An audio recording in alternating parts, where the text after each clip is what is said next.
मत्ती की अंजील 5 बाब 43 आयत से 48 आयत तक, सफ़ा नंबर 8 और 9। दुश्मनों से मोहब्बत।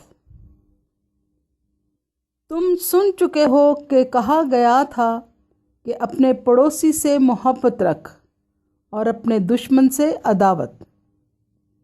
लेकिन मैं तुमसे ये कहता हूँ कि अपने दुश्मनों से मोहब्बत रखो और अपने सताने वालों के लिए दुआ करो, ताकि तुम अपने बाप के जो आसमान पर है बेटे ठहरो, क्योंकि वो अपने सूरज को बदों और नेकों दोनों पर चमकाता है और रास्तबाजों और नारास्तों दोनों पर मींह बरसाता है।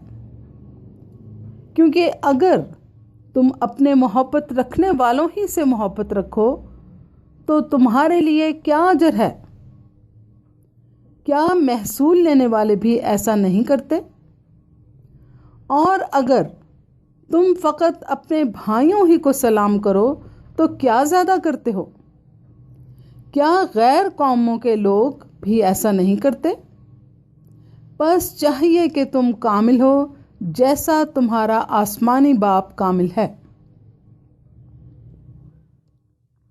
कलाम मुक़द्दस के पढ़े और सुने जाने पर खुदा की बरकत हो।